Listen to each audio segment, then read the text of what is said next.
Party నాయకుల అభిమానుల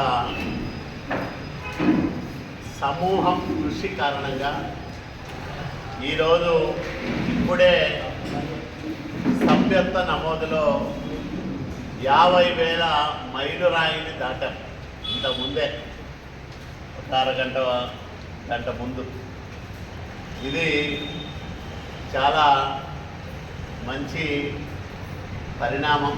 ఎందుకంటే గతంలో కూడా ఒక సంవత్సరం 56,000 సభ్యత్వాలు చేసి జిల్లాలో నంబర్ 1గా నిలిచాం రాయదుర్గం నుంచి. ఈసారి 70,000 సభ్యత్వాలు చేయాలని లక్ష్యంగా పెట్టుకున్నాం. గతంలో కంటే ఎక్కువగా ఇప్పటికీ 50,165 మందిని సభ్యులుగా చేర్పించాం. రాయదుర్గం పట్టణంలోనూ, ఈరేహాల్ మండలంలోనూ, కనేకల్ మండలంలోనూ 10,000 పైచిలుకు మంది ఒక్కొక్క చోట సభ్యులుగా చేరారు. గుమ్మగట్ట, బొమ్మనహాలు, రాయదుర్గం రూరలు ఇంకా 10,000 మైలురాయిని చేరుకోవాల్సి ఉంటాయి. 3 చోట్ల రాయదుర్గం టౌన్ అయితే 11,128 మందిని చేర్చాం. నియోజకవర్గంలోనే టాప్లో ఉంది. ఈరేహాల మండలం 10,299 మందిని సభ్యులుగా చేర్చారు వాళ్ళు. కనేకల్ మండలంలో 10,001 సభ్యత్వం ఇప్పుడే నమోదైంది. ఈ 3 చోట్ల సభ్యత్వ నమోదు 10,000 మైలురాయిని దాటింది.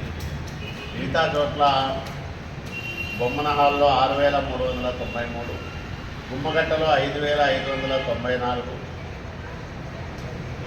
అట్లాగే రాయదుర్గం రూరల్ మండలంలో 6,750. ఇట్లా 50,165 మంది సభ్యులుగా చేరారు. చాలా సంతోషం.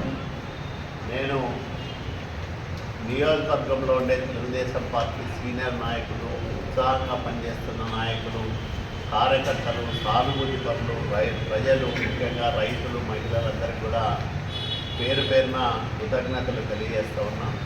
ఇదే ఉత్సాహంతో 70,000 సభ్యుల సభ్యత్వ నమోదు మైలురాయిని కూడా అధిగమించాలని నేను అందరినీ కూడా పేరు పేరున కోరుకుంటూ ఉన్నా. చాలా సంతోషకరమైన వార్త. పార్టీ పరంగా కూడా మేము రోజు రోజుకు మరింత బలోపేతం అవుతున్నాం.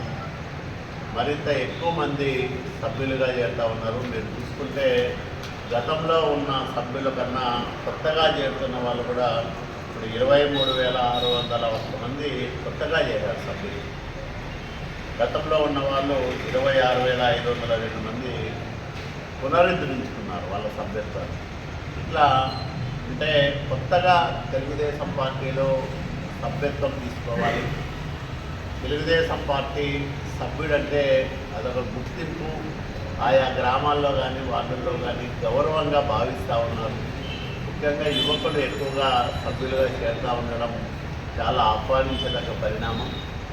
వీటన్నిటి దృష్ట్యా తెలుగుదేశం పార్టీని క్షేత్రస్థాయిలో ఒక తిరుగులేని రాజకీయ శక్తిగా మార్చడానికి రాయదుర్గం నియోజకవర్గంలో తెలుగుదేశం పార్టీ అంటే గొప్ప రాజకీయ వ్యవస్థ అనే విధంగా ఈ పార్టీని తీర్చిదిద్దడానికి అందరి సహకారంతో, నాయకులు, కార్యకర్తలు, ప్రజల సహకారంతో మరిన్ని మంచి కార్యక్రమాలు చేస్తామని సందర్భంగా మనం చేస్తూ ఉన్నాం.